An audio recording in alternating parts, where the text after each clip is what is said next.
All right, so now it's been 20 years since the original Michael Bay Bad Boys film was in theaters, and talks of a possible Bad Boys 3 have been floating around for many of those. Now it appears Sony Pictures is interested in getting the project going. According to reports, The Grey, Smokin' Aces, and the A-Team director Joe Carnahan is in talks to rewrite and direct the project with hopes of fast-tracking it for production after Will Smith is finished his shooting on Suicide Squad. Alicia, what would you think of a Joe Carnahan-directed Bad Boys 3?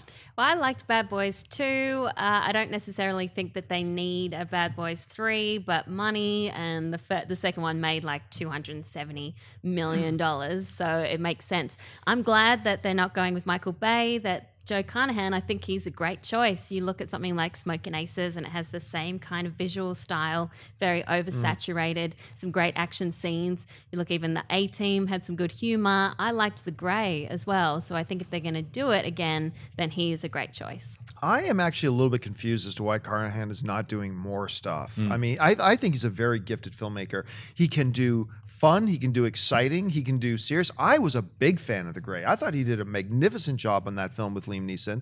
And so when you think of something like Bad Boys 3, if you're going to say, if Michael Bay's not going to do it, who's the best guy to do it?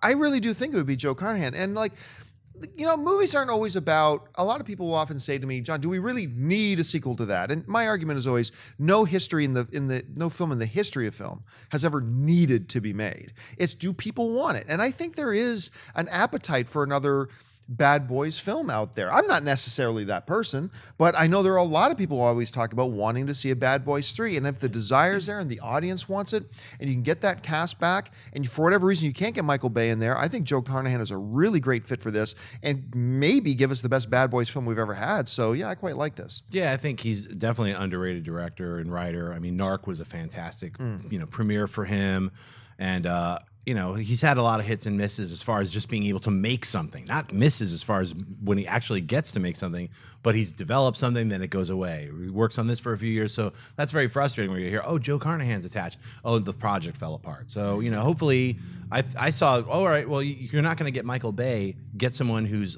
a gifted writer-director to take that action franchise and make it good after 20 years. So I think it's a great decision to get him on board. Speaking of which, I have an idea for your next documentary. Not that you're rushing out to do another documentary. Can't wait to make another documentary. The death of Serpico Daredevil that Joe Carnahan was going to do. Do you guys remember that? Yes. Right before Fox lost the rights to Daredevil, they had a push to get a new Daredevil made, and it was going to be directed by Joe Carnahan. And it was going to be like a real 70s kind of thriller kind of thing. And they pushed, but they just, at some point, the clock just ran out and they couldn't get it in production in time to meet the contract obligations. So the rights to Daredevil reverted. That would have been a fascinating movie. He put together a cool sizzle reel. I mean, a lot of these What Happened movie ideas are literally worthy of about 20 minutes. I mean, it's not a feature length anything. It's like, hey, they worked on this, they fell apart. You're like, okay. Like, you can interview the dude and be like, what happened? It's like, hey, well, I worked on this and it fell apart. Okay. It's credits. It's like, it's not worthy of a full story.